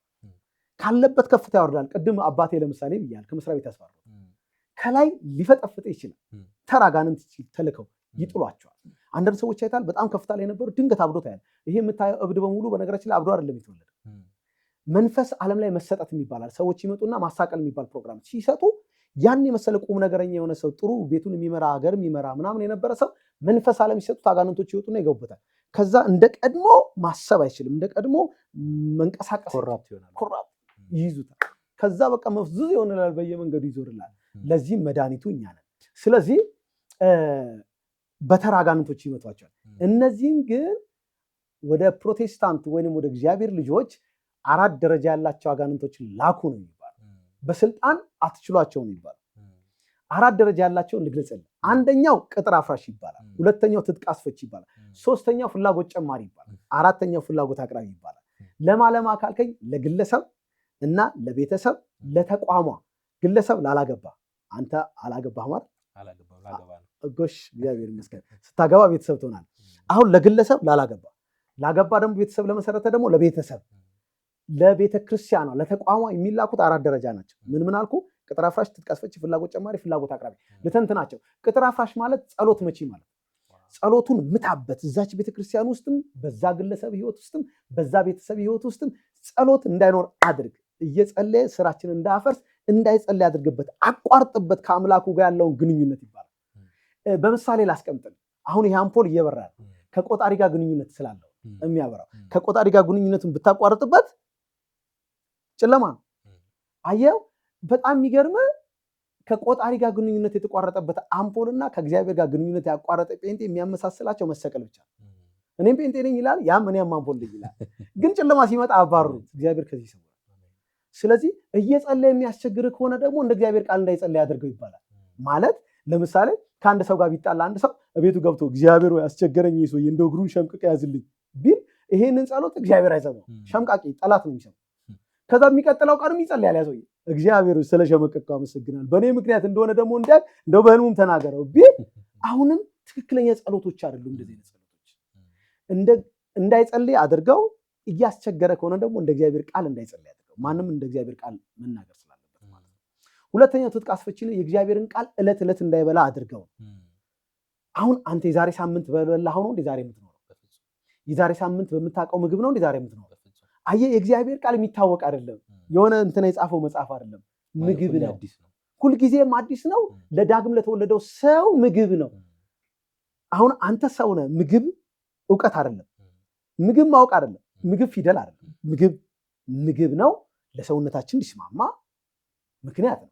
ለመኖር ምክንያት ነው። ልክ እንደዚህ ሰው ከዘፍጥረት እስከ ራዕይ ያለው የእግዚአብሔር ቃል ለአዲሱ ሰው ምግቡ ነው። አዲስ ኪዳንን በማቴዎስን የዛሬ ሳምንት አጥንቶ ጨረሰ። አሁንም ያስፈልገው ምግብ ነው። ሁሌ የምትበላው ነው። ለዚህ ነው የዕለት የምታቆመው ነገር አይደለም፣ የምታቆመው አይደለም። ስለዚህ ምንድነው ትጥቅ አስፈቺ ስራው? የእግዚአብሔርን ቃል ዕለት ዕለት እንዳይበላ እንዳያውቅ አድርገው። ስራው እሱ ነው። በቃ ዓላማችን። ቅጥር አፍራሽ አፍርሶ በጣም ፈጣን ነው፣ ላጥ ብሎ ነው የሚሄደው። ቅጥር አፍራሽ ሀሳብ ጭኖባቸው ይሄዳል። አንዳንድ ቅጥር አፍራሽ የተጫነባቸው ሰዎች በቤተ ክርስቲያን ውስጥ ጸሎት አፍራሽ ናቸው፣ ፍቅር አፍራሽ ናቸው፣ ህብረት አፍራሽ ናቸው። ተጭኖባቸዋል። ማይንዳቸው አያውቁትም እነሱ መታሰራቸው እና የሰው ህይወት አፍራሽ ናቸው። የእህቶችን ህይወት በወንዶች ያፈርሳል፣ የወንድሞችን በእህቶች ያፈርሳል። ሰዎቹ ግን በጌታ ነው የሚሉ ናቸው፣ ግን ቅጥራቸው ፈርሷል። ውጊያ ውስጥ እንዳሉ ያ ባህሪ ከየት እንደመጣ አንዳንድ ሰዎች ትንሽ መገለጥ ያላቸው አይቷቸው ሲመክሩ ይሄ ነው ባህሪ ነው። የኔ ባህሪ የሚባል የለም። ወይ ጨለማው ነው ወይ እግዚአብሔር ነው። በእውነት ነው። ሰው ከመንፈስ ዓለም ጋር ግንኙነት ያለው ወይ ከእግዚአብሔር ጋር ስትሆን የእግዚአብሔር ባህሪ ባንተ ይገለጣል፣ ከጨለማው ጋር ስትሆን የጨለማው ባህሪ። እችን አትብላ ሲለው አዳምና ሔዋንን የእግዚአብሔር ባህሪ ያገዛዝ እውቀቱ ይገለጥበት ነበር። ሲበላ የጨለማው ውድቀቱ፣ በቃ ስንፍናው፣ ኃጢአቱ ሁለት ነው። በቃ ሰው አለማመን እንዲችል ተደርጎ አይደለም። በነገራችን ላይ ማመንም አለማመንም ማመን ናቸው። ማለት እኔ እግዚአብሔር የለም ብሎ የሚያምን ሰው ስላመነ ነው ያመነው። ማለት ሰይጣን አሳምኖት ነው እንደዚህ እንዲያምን ያደረገው። በቃ ጨለማውን ዓለም አምኖ ነው። አዳምና ሔዋን አማኞች ነበሩ። እግዚአብሔርን መተው ሰይጣንን ሲሰሙ ግን ሰይጣንን አማኙ ስላመነችው ነው የበላችው። ይሄ ነው እውነታው። አለማመን እንዲችል ተደርጎ የተፈጠረ አካል አይደለም። እና በጣም ይገርም ትጥቅ አስፈቺ ማለት የእግዚአብሔርን ቃል እንዳትበላ ወይንም ካወክ ደግሞ እንዳትኖር ማድረግ። ለምን በመኖር ውስጥ ነው የሚስማማክ። ሌላ ምንም ዓላማ የለም። ምንም ዓላማ የለም። ቅጥር አፍራሽ አፍርሶ ሄደ ብያለሁ። ትጥቅ አስፈቺ ተቀብሏል። ትጥቅ አስፈቺ ዕለት ዕለት የእግዚአብሔርን ቃል እንዳትበላ፣ እንዳታነብ፣ ካወክም እንዳትኖረው ቀን በቀን እንዳትኖረው ማድረግ። ለምን የሚኖሩ ሰዎች ናቸው የተስማማቸው። የእግዚአብሔርን ቃል አውቆ የማይኖር ማለት የተበላሸ ምግብ የበላ ሰው ይመስላል። አይስማማው። የተበላሸ ምግብ የበላ ሰው ይታመማል። የእግዚአብሔርን ቃል አውቀ ካልኖርክም ታማሚ ነው። ሶስተኛው ፍላጎት ጨማሪ። የተጨመረብህን ደግሞ አራተኛው ፍላጎት አቅራቢ ይባላል። ፍላጎት ጨማሪ የሚለውን በምን እንደማስረዳክ እንደው በምሳሌ ላስረዳ። ቁጥርም ስለምታውቁ በቁጥር ላስረዳችሁ። ፍላጎት ጨማሪ የሚለውን ዝም ብዬ ከማልፍ በምሳሌ በቁጥር ታውቁታላችሁ። ኤሌመንተሪ ላይ በልብ ቁጥር ያዝ ምናምን ብለው የሚያውቁ ልጆች አልገጠመም? በሱ ላስረዳ፣ ቀላል ስለሆነ ለሁሉ። ለምሳሌ በልብ ቁጥር ያዝ ይዛቸዋል። ሰዎችን አንድ የሚያደርግበትን ጥበቡን፣ ክፉ ጥበቡን ነው ማሳየ። አንድ አካባቢ ላይ ካየ አንዳንዶቹ ዝሙተኛ ይሆናሉ። አንዳንድ አካባቢ ላይ ደግሞ የሚያመሳስል ባህሪ ወይም ሱሰኛ ይሆናሉ። አንዳንዶቹ ተደባዳቢ ይሆናሉ። ምንድነው ያ? የተለቀቀባቸውን ነው የሚያመሳስላቸው። ሰዎች እኮ ቤተሰባቸው የተለያየ ነች፣ ግን በባህሪያቸው ይመሳሰላሉ። አንድ ነገር ልበል፣ በልብ ቁጥር ይዛሃል። የያዝከውን በሁለት አብዛው፣ አብዝተከዋል። 20 ቁጥር ጨምርበት። ፍላጎት ጨማሪ ጨመረ ማለት ነው። ጨመርክበት፣ ለሁለት አካፍሉት። አካፈልከው። አሁን በመጀመሪያ በልብ ያስቀን ቁጥር ቀንስናጣል። ቀንሰጣልክ። አሁን የሚቀረውን ነው የሚያውቀው። የሚቀረውን ፍላጎት አቅራቢ ያቀርብልሃል። አንተ ውስጥ ነው ያንተ መስሎ ትወስዳለህ። የሚቀረው ወንጀል ነው፣ የሚቀረው ኃጢአት ነው። እሱን ነው የሚያቀርበው ፍላጎት አቅራቢ። አንተ ውስጥ የሚቀረውን 10 ቁጥር። እውነት ነው። መገለጥ አይደለም። በነገራችን ላይ ይሄ ምንድነው መሰለህ? ለምሳሌ ገሃድ ዓለሙን እናድርገውና ስንት ያስክ? 2 ቁጥር። 2 ያስክ። እኔ አላቃትም እውቀት፣ አንተ ብቻ ነው የምታውቃት። አሁን እኔ ግን ያዝ ነው ያልኩ። ያዝ ስለ ነው ያዝከው። ስትይዝ 2 ይዛል፣ አላውቀውም። በሁለት አብዛው ስለ ኮንፊውዥን ተፈጥሯል። 4 ሆነ። ከዛ 20 ጨምርበት አልኩ። የኔን 20 አውቃታለሁ። 24 ሆነ። ለሁለት አካፍል ስል ስንት ሆነ? 12። አሁን የተካፈለችው 12 የኔ ግማሿ 10 ቁጥር እና ያንተ ባላቃትም ያባዛት 2 ቁጥር ነች። 12 ተጥሏል። አንተ ውስጥ የሚቀረው 12 ያንተ 2 ቁጥርና የኔ የተካፈለችው 10 ቁጥር አንተ ውስጥ ይቀራል። አሁን ያንተን ስለማላቃት ቋንቋን የተጠቀምኩት፣ ሔዋን ላይም ቋንቋን የተጠቀመው። በመጀመሪያ በልብ ያስከውን ቁጥር ቀንስና ጣላልኩ እንጂ 2 ቁጥርን አላልኩ። አንተ ግን በማይንድ ስለምታቃት 2ን ስትል የኔ 10 ቀረ። ከዛ በኋላ የሐሳብ ዓለም ሪሞት ኮንትሮሉ በኔ እጅ ነው የሚሆነው። አየህ፣ አስጥሎ ነው። አሁን መጫወት ትችላለህ። እኔ ላይ ይሄንን አግዛሃል። ሞክረው እስቲ። በልብ ቁጥር ያዝ ነው የምትለው። ዝም ብለህ ሲሞክረው መድኃኒቱን ላሳይክ። በልብ ቁጥር ያዝ ትለኛለህ፣ በሁለት አብዛው ትለኛለህ፣ ሙሉ ቁጥር ትጨምርብኛለህ፣ ለሁለት አካፍለው ትለኛለህ። ከዛ በመጀመሪያ ያስከውን ቀንስና ጣል ስትለኝ አንተ ግማሹን ውስጥ ነው የሚቀረው። ሲሞክረው መድኃኒቱን ላሳይክ። በልብ ቁጥር ያዝ። በኢየሱስ ስም አልይዝም። መድኃኒቱ ይሄ ነው። በሁለት አብዛው አልያዝኩማ፣ አልይዝም። አንተ እኮ አልያዝኩም። አንተ እኮ ነው ያልወደቅከው። ጠላት ቢሆን ወድቋል። በኢየሱስ ስም አልይዝም ብየዋለሁ። ሔዋን ጋር መጣና አትብሉ ብሏቸዋል። ያዘች። አየህ፣ ስትይዝ መያዟን ሲያቅ በሁለት አባዛባት። እሷ ምን አለች? እንደውም አትንኩትም አለ። አለና 20 እንደጨመርኩብህ ብትበሉ እኮ እንደ እግዚአብሔር ትሆናላችሁ። ጨመረባት፣ ፍላጎት ጨማሪ ሲጨምርባት። ከዛ ቀና አለች ይላል። ተጎመጀጀች የሚል ቃል አለ። ለሁለት መካፈል፣ እኔም አካፈልኩብህ። ከዛ አትብሉን መጣል አለበት። አትብሉ ካልተጣለ ብሉ አይቀርም። ብሉ ከቀረ ነው የሚያስበላት። አካል የሚታዘዘው በእውቀት ስለሆነ ከዛ አትብሉን ማስጣል ስላለበት በልቧ የያዘችውን አትብሉን ሲያስጥላት ያችን ጣይ ሲላት ብትበሉ እንደ እግዚአብሔር ትሆናላችሁ ሲላት ነው እንዴ ብላ ስትጥል አካል መታዘዝ ጀመረ። በብሉ ሄዳ በላች፣ ጣለች። አፍርድም ያስበላት እሳት ይብላው። ስለዚህ አሁን ክፉ ነገር ወደ ማይንድ ሲመጣ መያዝ የለብህም። እንደ እግዚአብሔር ቃል ያልሆነ ሐሳቦች ስላንተ ከፍታና ስላንተ ጽድቅ፣ ስላንተ ቅድስና፣ ስላንተ አሸናፊነት፣ ስላንተ መዳን ምክንያት የማይሆኑ ነገሮች፣ ድምፆች ወደ አእምሮክ ሲመጡ ይሄ ሴት ወንድ ምናምን ኃጢአት ምናምን ገንዘብ መውደድ ምናምን ይሄ ወንጀል ምናምን ሲመጣ አጋንንቶች እንዳመጣ ማወቅ አለብህ። በኢየሱስ ስም ብለህ ነው መጣ ላይ ተግባባ። ለዚህ ነው ዮሐንስ ራዕይ ምዕራፍ 18 ላይ ዘንዶም በሴቲቱ ላይ ተቆጥቶ ይላል። በቤተክርስቲያን ላይ ከኋላ ተጠራርጋ እንድትወሰድ ወንዝን የሚያክል ውሃ ተፋ ይላል። ምድር ግን ረዳቻት ይላል። ዘንዶ ያፈሰሰውን ወንዝን የሚያክል ውሃ ተሰንጥቃ ዋጠችው ይላል። ማለት አይ አስተሳሰብ ነው የሚለቀው። ምድርን የሚሰነጥቁና ጸጋ የሞላባቸው ሰዎች እንደ ኢያሱ ዘመን ደግሞ መገለጥ አለባቸው።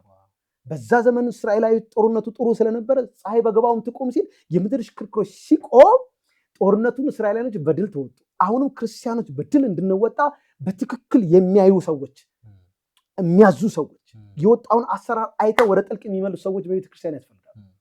እግዚአብሔር የተመሰገነ እና በሁለት ደረጃ ተግባብተናል። የጨለማው ዓለም ውስጥ ያሉ ሰዎችን ተራ አጋንንቶች እንደፈለገ ያደርጋቸዋል። ከዛ እድሜያቸውን በልተው ወደ ሲኦል ይከቷቸዋል። በእግዚአብሔር ቤት ውስጥ ያሉትን ግን በስልጣን አይችሏቸውም። 4 ደረጃ ያሉት ይላካሉ። ቅጥር አፍራሽ፣ ትጥቅ አስፈቺ፣ ፍላጎት ጨማሪ፣ ፍላጎት አቅራቢ። መጽሐፍ መክብብ ላይ እንዲህ የሚል ቃል አለ። ቅጥሩን የሚያፈርስ በእባብ ይነደፋል ይላል። ይነድፈዋል ማለት። ስለዚህ እኔ አሁንም የምመክረው ለግለሰብም ለቤተሰብም ለቤተ ክርስቲያንም ወደ ጸሎት ትመለስ። ወደ ጸሎት ከተመለስን ቅድስና የሚበዛው ስትጸልይ ብቻ ነው። ቅድስና እኮ የእግዚአብሔር ባህሪ ነው። ከእግዚአብሔር ርቀ እንዴት ትቀደሳለህ? ወደ እግዚአብሔር ቅረቡ፣ እግዚአብሔርም ወደ እናንተ ይቀርባል። የእግዚአብሔር መቅረብ እኮ በህይወት ይታወቃል። የእግዚአብሔር ባህሪ ነው ቅድስና። እኔ ቅዱስ ነኝና እናንተም ቅዱሳን ሁኑ ስለሚል ስትጸልይ ነው የእሱ ባህሪ ወደ አንተ የሚመጣው። ስለዚህ ቤተክርስቲያንም ግለሰቦችም ቤተሰብም መጸለይ፣ ወደ ጸሎት እንመለስ። ቤተሰብ ባለትዳሮች ስለ ትዳራቸው፣ ስለ ልጆቻቸው፣ ስለ ራያቸው አብረው መጸለይ ያለባቸው። አንዱ ካቆመ ቅጥሩ ፈርሷል ማለት። ስለዚህ ቶሎ ብለሽ ሰው ሲታመም ወደ ሐኪም ቤት እንደምትወስጂው ይሄን ሰው ማዳን አለብሽ። ወደ ቤተክርስቲያን በቃ ተባብራችሁን ጸልያችሁ በቸርችም በምንም ጸልየ ሰውን ማዳን መቻል አለበት። ይሄ ነው። በጨዋታ መሀል ተነድከን ወደ ሌላ ነገር አስገባን። እስቲ እንመለስና እሺ፣ እንዴት ጌታ ወደ አንተ ህይወት? አዎ በዚህ ዓለም ውስጥ ሆኜ እንግዲህ ቅድም እንዳልኩ ኬላ ላይ ወርቁን ተሰጥቶኛል። ወርቁን አድርጌ ነው የምንቀሳቀሰው። ኬላ ላይ 5-6 ክላሽ ይዘው ሲቆሙ ፍሬንዶች ሙሉ ባጆ 50 ሺህ 60 ሺህ ከፍለው ሲያልፉ እኔ ወርቁን ሳሳያቸው መጣ ብለው ነው ኬላ የሚከፍቱልኝ። ምንም ነገር የለም። ይሄ ማለት ምን መሰለህ? መንግስት በመዋቅር ውስጥ ያሰማራቸው የጸጥታ ክፍሉ አሉ። የጦር መሳሪያ ይዘዋል። እነዚህ ሰዎች ያዙ ነው የተባሉት። የሚገርም ከአቅማቸው በላይ የሆነ አካል ደግሞ መንፈስ አጋንንቶች አሉ። ሰዎቹ ለመያዝ ነው የቆሙት፣ ግን ሳሳያቸው መናፍስቶቹ ይገቡባቸው። አጋንንቶቹ ሲገቡባቸው አቋማቸውን ያስቀይራሉ። ሂድ ነው ከሄድክ በኋላ ነው የሚነቁት።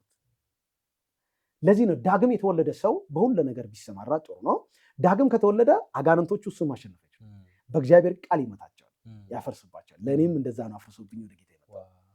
ሌላው መሳሪያ ጥይት ተተኩሶብኝ በጣም ወደ 9 ጥይት ተኩሶብኝ አልመቱኝም።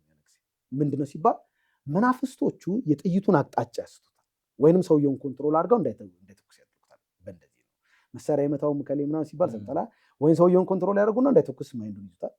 እጣት አእምሮ ሲያዘው ነው የሚመታው። ወይንም ከተተኮሰም ደግሞ አቅጣጫ ያስቱታል። መናፍስቶች ስለሆኑ ፈጣኖች ናቸው፣ እንደዚህ ያደርጋሉ። በእንደዚህ ውስጥ እየሰራው ሳለ ከሰው ጋር ተጣልቼ በጣም ትልልቅ ልጆች አሁን እኛ ሰፈር ሄደህ ብትጠይቅ እኔ በጣም ዩኒቨርሲቲ ሄደው የመጡ ልጆች ምናምን አንተ እኮ እንዲወቅተኝ እንዲመተኝ ይሉኛል። እኔ ግን አላውቃቸው። በእውነት በወጣትነቴ ጊዜ እግዚአብሔር ይገስጸው ርህራሄ የሚባል ነገር ከውስጥ የሰው ደም ካላየው አለቃቸው። በቃ መውጋት ነው መምታት ነው፣ ደም ሳይ ብቻ ነው የምለቃቸው። ግን አላውቃቸውም። ይሄ እንደምታየው ይሄ ብርግድ ነው፣ ጥርሴ ወላቃ ነው፣ ምላሴ ቆራጣ ተሰፍቶ ነው። እንደውም አሁን ራሱ አለ ክፍተት አለ፣ ጥርሴ ወላቃ ነው። ይሄ እንዲስፍ ነው። ጀርባዬን ብታይ ብዙ ቦታ እና በምን እንደምትጣላም በምን እንደዚህ በቃ አየኝ፣ በክፉ ካየኝ መጣላት መሰለኝ ሄጄ መምታት ነው ሆቴል ውስጥ ምናምን። እና ሰፈር ውስጥ በቃ የማይፈራኝ የለም። በጣም ትልልቅ ልጆች የሚባሉ በቃ ጥሩ ስፖርት ሰርተዋል የሚባሉ ልጆች አይመቱኝም። መንፈሱ ያግዘኛል። በቃ በጥፊ ነው የሚላቸው፣ ይጥላቸዋል፣ እኔ መምታት መሰለኝ። እና በዚህ ውስጥ እያለው ይሄን የጨለማው ዓለም ውስጥ ሆኜ ያው ስኬታማ ስኬት የጨለማው ዓለም ስኬት መጨረሻው ሲኦል ነው ቢሆንም ስኬት ባትለውም እና በእንደዚህ ውስጥ እኛ ቤት የሞት ድባብ ነው ያለው፣ ፍርሃት ነው ሁሌ እና በእንደዚህ ውስጥ እያለው ሳለ አዳልሞቲና ተቆርቦ ልጅ ለአብዱልቃድር እነዚህ በዚህ በብርሃኑ በኩል ነው የቤቴን ደግሞ ሐሙስ ቀድማለሁ። በዚህ ውስጥ እያለው አንድ ቀን ግን እንደዚህ ሆነ። ሮብ ቀን ጅላል አብዱልቃድር የሚባለው አውሊያ እየተመለከ ሲገባ የአላህ ረቢ ብሎ ነው የሚገባው፣ አላህ እግዚአብሔር ነው ብሎ ማለት ነው። ሲገባ ሁሉም ሰው ድፍት ነው የሚለው፣ ይሰግዳል። ጫማው ልቀን የገባው ነው ይሰግዳል። ስልጣናት፣ ኃይላት፣ አለቆች የሚባሉ አሉ እና ለእነሱ ምስጋናውን ሰጥቶ ራሱ ደረጃ ሲደርስ ልጆቼ ስግደታችሁን ተቀብያለሁ ሲል ነው ቀና የምትለው እና የዛን ዕለት ሁሉም ሲገባ አውሊያው ተሰግደናል። ሰግደን ሙሉ ወንጌል ቤተክርስቲያን የወንጌል ስርጭት ኮንፈረንስ አዘጋጅታ ነበር አሰላ ሙሉ ወንጌል እና ከዛ ለወንጌል ስርጭት ሰዎች በዛ በኩል መጥተዋል እና ይህ እኮ የጠንቋይ ቤት ነው ሲባል አንድ ወጣት ልጅ ትሰማለች፣ 17 ምናምን አካባቢ ልጅ። እኔማ ገብቼ መሰክራለሁ፣ አረ መጥፎዎች ናቸው ይገሉሻል ስትባል መሞት ካለብኝ ልሙት ብላ ትመጣለች እና እኛ ተደፍተናል፣ ሰግደናል። አውሊያው ገብቶ ልክ በዛች ቅስፈት ውስጥ ልጅቷ ጫማ ተወልቆ እንደሚገባ አታውቅም፣ ከነ ጫማዋ ሰላም ለዚህ ቤት ብላ ስትገባ አውሊያው አለ። ሰንደል ተሰጥቶት እየዘየረ ነበር። መዘየር ማለት አሁን እኛ እንደምንዘምረው። ከዛ ዋ ሲል በኢየሱስም ስትል በሰንደሉ መቷት ወደኋላ ዞረ። እኔ በወቅቱ ከነሱ የሚበልጥ ኃይል ምድር ላይ አለ ብዬ አላም። ከነሱ ጋር አልተስማማ ሰው ያሳዝነኛል። ጴንጤውን ብትለኝ፣ ኦርቶዶክስን ብትለኝ፣ ሙስሊሙን ብትለኝ ብዙ ሰዎች እዛ በእነሱ ስለሚሰሩ ዝም ብሎ ሃይማኖተኞች ዝም ብሎ እንደሚንከራተቱ አድርጌ ነው የማስበው። እነሱ የመጨረሻ ኃይል ናቸው ብዬ ስለማስብ ሌላ ኃይል ከነሱ የለም ብዬ ነው በሰዓቱ ማስበው። ወደዚህ ሲስተር ካስገባችኝ በኋላ ማለት ነው እና ከዛ ይሄ ኢየሱስ ምናምን አላቀለም። እንደውም ኢየሱስ አሁን ለምሳሌ መሐመድ በሳውዲ አረቢያ ተወዳጅ ነው፣ በዓለምም ይወደዳል በእስላሙ ዘንድ። ኢየሱስም በእስራኤል አካባቢ የሚወደድ የሆነ ሰው ነው ይመስል አላቅም። ሆቴልም ጠርሙስ ሲወድቅባት ምኑም ጂሰስ ይላል፣ አክተሩም ጂሰስ ይላል። የሆነ ሌላ ሀገር ሰው የሚወደድ ነው ይመስለኝ እንጂ እንደዚህ ፓወር ያለው ጌታ መሆኑን አላቅም። ክብር ለእግዚአብሔር። እና ግን የሚገርም ለካ በሰማይና በምድር ሙሉ ስልጣን ያለው ኢየሱስ ብቻ ነው። ክብር ለእግዚአብሔር። እኔ ይኸውልህ እንደዚህ አይነት ሰው አልነበርኩም፣ ምኖር ሰውም አልነበርኩም። ኢየሱስ ባለስልጣን መሆኑን የምታውቀው እኔ በመኖሬ። ለምን ብትል አውቃቸዋለሁ። የጨለማው ዓለም አጋንንቶችና ሰይጣንና ግብረ አበሩን በአካል ነው የማውቃቸው፣ በጽሁፍ አይደለም። አያስኖሩኝም ነበረ እሱ ጌታ ባይሆን።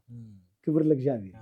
እና ከዛች ልጅ ገብታ በኢየሱስም ስትለው ዞሮ ሲጮህ የመሰለኝ ለጉ ሆና የገባች ወይንም ጫማ አድርጋ ስለገባች። ለጉ ማለት ማኒስትሬሽን ላይ ከሆነች ንጹህ አይደለችም ነው የሚባለው፣ መግባት አይቻልም። እና ብድግ ስልባት እኔ ዘላ ወጣች። ሄጄ ያስኳት ይዣት፣ ሲስተር ለጉ ካልሆንሽ ንጹህ ከሆንሽ ጫማሽን አውልቀሽ ገብተሽ ጠይቂ ወይንም ጫማ አድርገሽ ስለገባሽ ተቆጥቶ ነው አውሊያው ፓወር ለቃ መታው መሆኑን አልገባኝ ስላት ልጅቷ ስልጣኗን ጥንቅቅ ብላ የምታውቅ እግዚአብሔር ስልጣንን በማወቅ ይባርክ። ትልቁ ስኬት ስልጣንን ማወቅ ነው። ኢየሱስን ማወቅ አጋንንቶች የሚያውቃሉ፣ ይንቀጠቀጣሉ። በኢየሱስ ክርስቶስ በኩል አንተ ማለት ምን ተደርጋል፣ ምን አይነት ስልጣን አለ፣ እሱን ነው መግለጥ ስኬት ያደርግ እና ከዛ ልጅቷ ስልጣኑን ጠቃ ስለምታውቅ እጇን እንዲያለ ብራዘር፣ ይሄ ማዳንም መግደልም አይችልም። ማዳን የሚችለው ጌታችን መድኃኒታችን ኢየሱስ ክርስቶስ ነው አትለኝ። እና ጴንጤ መሆኗን ገባኝ። ጴንጤዎችን በጣም ነው የሚጠላቸው። አሁን የሚጠላቸው ግን አሁን ሲገባኝ አስጠሊታ ስለሆኑ ሳይሆን በጣም ቆንጆ ስለሆኑ። ለምን ብትለኝ ውበት ማለት ኢየሱስን መቀበል፣ ስልጣን መኖር፣ ንጹህ መሆን እና ከዛ ሄጄ ልጅቷን በቦክስ መተዋት እሱ ደስ እንዲለው ስመታት አይቼ የማላቀው በህይወት ዘመኔ መልክ አሳየች። ምን አይነት መልክ ብትለኝ እግዚአብሔር መልኩን በማሳየት ይባርከው። በዚህ ሚዲያ መልኩን በጣም ጥሩ ሚዲያ ነው፣ እግዚአብሔር ይባርክ። በቃ አሁን መልኩን ለማሳየትና ትውልድን ለማዳን ተነስታል። በርታ በዚህ እና የመታወት ቦታ እንዲጠረገችና እንዲያለች እግዚአብሔር ይቅር ይበል እኔ ይቅር ብያለሁ አለች ስትለኝ ደነገጥኩ። እንደዚህ አይነት ጥሩ ሰው አለ እንዴ? እኔ የጠበቅኩት ትሳደባለች ወይ ትሰነዝራለች ከዛ ደግማለሁ ብዬ ሳስብ ይህን መልክ ስታሳየኝ ድንግጬ ዞሬ ገብቼ ጥሩ ሰው አገኘው ብዬ የኔ ጌታ እባክህን ይቅር በላት ጥሩ ሰው ነች፣ ሳታውቅ ነው ስርዓቱን ጫማ አድርጋ የገባቸው፣ እባክህን ማራት ብዬ እንዳትሞት ብዬ አሳዝናኝ። እኔ እንደሚገድል ነው ማለት አንተ ለሱ አዝኜ ሁለት ወንድሞቼን ገለዋላ፣ ሌሎችን ሰዎች አሳብዳለሁ ካለ ያሳብዳል። ከሱ ተጣልቶ በህይወት የኖራን ያላቅ አብዶ ምን ነው ማየው ወይም ሞቶ ወይም በሽተኛው ተንበርክኬ ይቅር በላት ብዬ ስለምነው ምን ብሎ እንደሸነገለኝ ታውቃለህ? ልጄ ሆይ አለ እኔ ለአንተ ስል ይቅር ብያታለሁ አይለኝ። ለምን እንዳለኝ ታውቃለህ? ሌላ ቀን ሳያት የኃይሌ ገብረስላሴ ፎቅ አለ እዛ ጊዜ አንድ ነበር እሱ ውድ በዛ ሲያልፍ ወደ ቸርች እኔ እዛ ሻይ እጠጣለሁ። ሳያት ውበቷ ውበት አይደለም፣ ሞገሷ ሞገስ አይደለም ልጅቷ። በልቤ ምን እንደምል ታውቃለህ? እድሜ ለኔ ባለምንልሽ ይገልሽ ነበር መጽሐፍ ቅዱስ ላይ እኔ ነኝ አይነት ነገር ታስታውሳለህ? የዲያብሎስ ሽንገላ ትቃወሙ ዘንድ እንዲቻላቸው እግዚአብሔርን ዕቃ ጦር ነው እግዚአብሔር ቃል ማለት ነው። አየህ እግዚአብሔር ቃል የሌለው ሰው ይሸነጋል። የሚገርመኝ እኛ በዛ በጨለማ ውስጥ አለ መሸንገል ሳይሆን አሁን በእግዚአብሔር ቤት ውስጥ ሆነ ሰዎች ሲሸነገሉ ያሳዝናል። ሽንገላ ጽድቅና ቅድስና እውነትና ማሸነፍ የሌለበት ሁሉ አስተሳሰብን በሌን ድርጊት ሽንገላ። ሽንገላ ማለት በነገራችን ላይ እውነት የሚመስል ውሸት ማለት ይሄ ነው። እና በዚህ ውስጥ እያለው እቺ ልጅ እንደዛ አድርጋ እዛ ጋር የሆነ ፓወር አይቻለው፣ ግን አልገባኝም፣ ተታለልኩ። በዚህ ውስጥ እያለው ወደ 2 ወር አካባቢ ከቆየው በኋላ አንድ ቀን እቤት ሐሙስ እየካደምኩኝ እያለ ገዙ የሚባል የሙሉ ወንጌል ቤተክርስቲያን ልጅ ወደ እኔ ቤት መጣ። ታውቀው ነበር? ከዛ አላውቀውም። አንዴ አውቀዋለሁ፣ በአካል አውቀዋለሁ እና ጴንጤ መሆኑን አውቃለሁ። መጣ እኔ ቤት መጣና ዘው ብሎ ገባ። ከነጨሙ ገባና ቁጭ አለ እና በጣም አናደደኝ። አንተ መንፈሳዊ ስርዓት እያረከ? አዎ እየካደምኩ አናደደኝ። ዛሬ እግዚአብሔርን ቃል ልነግርህ ነው የመጣሁት አለ። ወርቋን አድርጊያታለሁ። በጣም ስላናደደኝ በቃ ላንፈራፍረው ፈለኩ። ቁጭ በል አልኩት። ቁጭ አለ እንደዚህ ፊት ለፊት ማለት። ከዛ ማርቆስ ምዕራፍ 16 ያመነ የተጠመቀ ይድናል፣ ያላመነ ይፈረድበታል፣ ያመኑትም እነዚህ ምልክቶች ይከተሏቸዋል፣ በስሜ አጋንንትን ያወጣሉ፣ በአዲስ ቋንቋ ይናገራሉ፣ እባቦችን ይይዛሉ፣ የሚገድል ነገር ቢጠጡ አይጎዳቸውም፣ እጃቸውን በበሽተኞች ይጭናሉ፣ እነርሱም ይድናሉ። ጌታ ኢየሱስ ይህን ከተናገረ በኋላ ወደ ሰማይ አረገ፣ በአባቱ ቀኝ ተቀመጠ። እነሱም ወጥተው በየስፍራው ሁሉ ሰበኩ፣ ጌታም ከእነሱ ጋር ይሰራ ነበር፣ በሚከተሉትም ቃሉን በምልክት ያጸና ነበር ይላል። ስለዚህ በክርስቶስ ኢየሱስ ብታምን እግዚአብሔር ትሆናለህ አለና ዮሐንስ ወንጌል ምዕራፍ 1 ቁጥር 12 ደገመው። ለተቀበሉት ሁሉ በስሙ ለሚያምኑት የእግዚአብሔር ልጆች ይሆኑ ዘንድ ስልጣን ሰጣቸው ይላል። ኢየሱስን ብትቀበል እግዚአብሔር ትሆናለህ። ይሄን እነዚህ የምትካድማቸው አውሊያዎች በሙሉ አጋንንቶች ናቸው አይለኝ። አበድኩኝ። ከዛ እነሱን ጠርቼ መጣል ፈለኩና ወርቁን ማሳየት ጀመርኩ። እንደዚህ እኔ አውሊያዎችን ደልሶ ወደ ሰንገላ ደርሞት ይላችሁ እያልኩ ጠራላል። ጣሉት ነው የምለው። አንፈራፉ ጣሉት ስል ልጁ እንኳን ሊንፈራፈር ፊቱ እንደ ፀሐይ አበራብኝ ጀመር። እኔ ደግሞ ጭንቅላቴ ማደግ ጀመረ። አየ እግዚአብሔር መንግስት ሁሉን ታሸንፋለች። ከዛ ብጠራ የሚመጣ ጠፋ። የኔ ጭንቅላት ሲያድግብኝ ለወድቅ ሆነ። ለወድቅ ስል አልኩና ከኔ የሚበልጥ ኃይል ጋር የሄደን ይመስለኝ እንጂ ኢየሱስ ምናምን የሚባለውን አላውቅም። እነማውቃቸው እንደዛ ነው። ገና እኔም ያልደረስኩበት ዓለም አንተ ከነበርክበት ሌቭል እሱ ያደገ። ለምሳሌ ቅድም ብያለሁ ከቀበሌ 1 እስከ ቀበሌ 14 አለቆች አሉ እያለ 14 ጋር ደርሻለሁ በከተማ። በሀገር ደረጃ ደግሞ በክልል አሉ። በክልል 9 አሉ። በኋላ በደንብ አወራለሁ። 9 አሉ። 9 ክልሎች ነበሩ። 10 ክፍለ ከተማ አዲስ አበባ ነበር። በ10ሩ ክፍለ ከተማ ላይ አለቆች ነበሩ። ከዛ በሀገር ደረጃ አለቃ አለ። ከዛ በሀገር ደረጃ 54 አፍሪካ ሀገር ላይ 54 አለቃ ምናምን አሉ። ከዛ በዓለም ደረጃ አለ እና ከኔ የበለጠ ጋር የሄደን ይመስል ብጠራቸው የሚመጣ ጠፋ። ጭንቅላቴ አበጠ፣ ልፈነዳ ብድግ ብዬ ልጁን በተቀመጠበት በቦክስ መጥቼ በቴስታ መጥቼው ውጣ አልኩት።